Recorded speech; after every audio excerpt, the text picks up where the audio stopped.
Vale, pues hasta ahora hemos visto cómo Del Ferro había llegado, cómo había desarrollado, ¿no? Una solución de forma algebraica para la ecuación cúbica reducida que él había propuesto. Y bueno, no es que no fuera interesante, ¿no? Porque yo que sé, hay puntos así en plan de, yo que sé, cómo al tío se le ocurrió que la solución tenía que ser la suma de dos términos, o cómo dedujo que de este punto se podía pasar a esto. O sea, hay algunas cosas así como un poco misteriosas, pero claro, como tampoco las podemos rastrear porque no dejo nada escrito, pues ahí se quedan. Sin embargo, lo que viene ahora sí que yo creo que es muy interesante. Fijaros lo que dedujo él. Os he contado antes que con cualquier ecuación, ¿no?, que tú plantees, siempre que P y Q sean ambos mayores que cero, ¿verdad? Que ya comentamos que esto, bueno, pues era por convicciones ideológicas que se tenían sobre en aquella época. Pues cuando tú metieras una ecuación cúbica aquí dentro, ibas a obtener nada más que una solución, ¿vale? Esta ecuación te da una solución, te devuelve un número y solo un número. Recalco lo de solo uno porque cuando uno resuelve la ecuación de segundo grado, ¿verdad? Esa de x igual a menos b, pues la ecuación le devuelve dos resultados correspondientes a las dos raíces que estás buscando. Y entonces a veces se cree que, hombre, pues entonces la solución, ¿no?, para la cúbica me devolverá tres resultados. Pues no, ¿vale? La ecuación a la cúbica solo te devuelve un número. Y además no te devuelve un número cualquiera, te devuelve un número, te devuelve una solución que es siempre real, porque Q y P son los dos mayor que cero. Entonces esta raíz cuadrada siempre es algo positivo. Y bueno, esto es una raíz cúbica, ¿no? Entonces depende luego del valor de Q y otras cosas, pues la raíz, la solución puede ser positiva o negativa, pero en todo caso es real. Así que esto te devuelve una sola raíz, ¿vale? Una sola raíz, una sola solución real. Bien. Y ahora, ¿por qué Del Ferro se quedó cómodo obteniendo nada más que una sola raíz real? Bueno, una sola raíz para él. ¿Por qué con una sola solución él no siguió buscando más soluciones? Hemos quedado que él no podía prestarle atención al teorema fundamental del álgebra de Gauss porque eso era 1799. Y Del Ferro hemos visto que era de en torno, vamos, nació en 1564, o sea que muy, muy lejos de esto.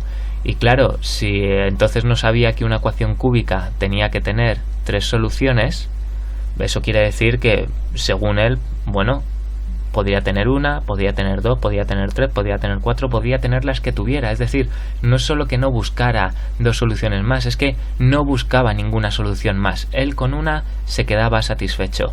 Y fijaros qué es lo que él pensaba, porque es un análisis que, o sea, no es erróneo, es incompleto, pero no está mal. Él había planteado esta cúbica, ¿verdad? La que hemos llamado la cúbica reducida, x al cubo más px igual a q. Vale. Con p y q positivos porque era lo que para él tenía sentido en el mundo real. Pero esto era lo mismo y esto él sí que no tenía problemas en hacerlo, ¿no? Él comprendía que de aquí se podía pasar a una gráfica, a un dibujo, a una función, moviendo q pues hacia el otro lado, y esto iba a ser mi función, ¿verdad? Mi función de x, o esto es lo mismo que decir el valor en el eje y, ¿cierto? Esto es una función. Que bueno, si estáis acostumbrados a verlo de esta otra forma, pues lo cambiamos de lado y ya está, es todo lo mismo. Esto por aquí, entonces él entendía perfectamente esto, no tenía problemas.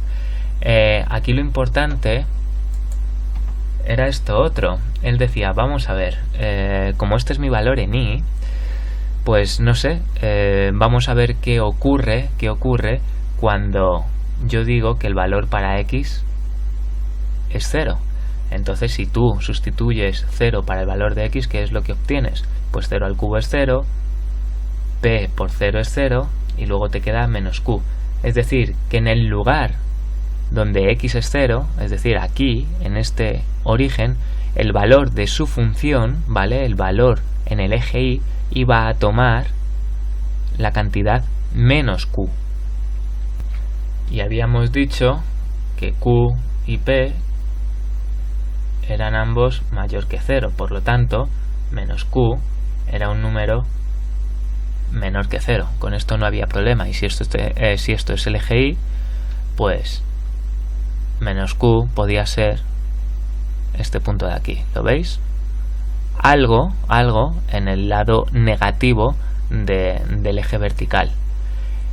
¿Qué era lo siguiente que él pensaba? Pues claro, se daba cuenta que si Q era mayor que 0 y P también era mayor que 0, a medida que él fuera aumentando el valor en X, ¿cierto? A medida que X se hiciera más grande, ocurriría que sobrepasaría el valor de Q, es decir, en algún momento esta suma de aquí sería 0, es decir, en algún momento el valor para Y sería 0, lo que se traduce en que en algún momento estaríamos aquí, para algún cierto X, no sabía cuál, pero Y tendría que ser 0. Esto ya sabemos lo que es, ¿no? Esto es la raíz, esto es la solución a la ecuación que él había encontrado antes. Entonces nosotros sí que sabemos cuál es el valor de esta X. El valor de esta X era la raíz cúbica, ¿verdad? La raíz cúbica de Q partido de 2 más, y ahora era la raíz cuadrada, y esto era, si no me confundo, Q al cuadrado partido de 4 más P al cubo partido de 27. Sí, ¿no? O sea, ahora lo compruebo, pero creo que era así.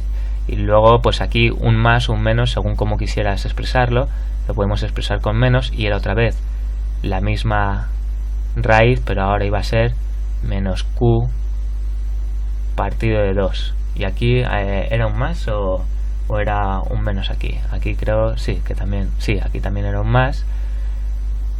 Y Q al cuadrado, es decir, bueno, me estáis entendiendo, ¿no? Él ya había encontrado que tenía que tener un punto aquí, que para un cierto X el valor de Y sería 0, y ese valor de X era lo que él había descubierto, así que tenía que ser ese punto con ese valor, y claro, a partir de ahí X se iría haciendo cada vez más y más grande, y también la imagen en el eje Y. ¿Por qué? Pues porque P siempre es mayor que 0 y Q también es siempre mayor que 0. Una vez que yo superase el valor Y igual a 0, como Q y P no cambian, a medida que aumentase X, mayor se haría ese valor para Y, o sea, me pasaría de 0 y cada vez se iría siendo más y más y más grande. Es decir, Del Ferro consideró que fuese como fuese esto, ¿no? El dibujo completo, pero su gráfica tendría que ser algo así, y él sabía que ya esta gráfica jamás volvería hacia abajo a cortar con el eje X, porque a medida que yo aumentase mi valor en X, este valor total no podría disminuir para que Y volviera a ser igual a 0. Esto no podía darse. Entonces él sabía que ya esto tiraría para arriba hasta X infinito, y por lo tanto solo había una raíz real. Bueno, solo había una raíz para él, ¿lo veis? Solo una, no necesitaba plantearse nada más. Entonces no es que no buscase dos soluciones más para su ecuación cúbica, si es que él no sabía que había que tener tres soluciones, él no tenía ni idea de esas cosas. Él solo sabía que una solución, que una raíz, era el corte, ¿no? Con el eje X. Y cuando pensaba de esta manera, pues su gráfica solo iba a cortar una vez, de eso podía estar totalmente convencido. Y bueno, pues esto hay otra forma, ¿no? de plantearlo. Claro, Del Ferro era de aquel momento, tampoco se había inventado todavía el cálculo, ¿verdad? Newton pues no llegaría hasta 1700 o una cosa así, no lo sé exactamente, pero vamos, que el cálculo vino más tarde, por eso os lo he contado de la manera en la que Del Ferro pudo pensarlo. Pero nosotros tendríamos otra, nosotros diríamos que si esta era la cúbica reducida de del ferro, px igual a q, es decir, si nuestra función de x fuese x al cubo más px menos q, con p y q mayores que 0, nosotros podríamos ver cómo cambia esta función. Ver cómo cambia esta función es hacer su derivada. Entonces, ¿cómo cambia respecto a x? ¿Cuál es la pendiente de esta función a medida que cambio en x? Pues tendríamos la derivada de x al cubo, 3x cuadrado, más la derivada de px, que es p, y la derivada de una constante, ¿no? Como un número, pues es 0. Entonces, si os dais cuenta, la pendiente de esta función es siempre positiva, porque x al cuadrado solo puede ser un número positivo. Cualquier cosa que tú eleves al cuadrado te da un número positivo. Y p, por definición, era mayor que 0. Así que nosotros, si hiciéramos esto hoy en día, también concluiríamos que, bueno, que según x va avanzando, ¿verdad? Según miro así hacia mi derecha, la pendiente también se hace más grande. Es decir, no es solo que este dibujo, por ejemplo, que acabo de hacer yo, está mal, dudo muchísimo, vamos, sí, está mal, ¿no?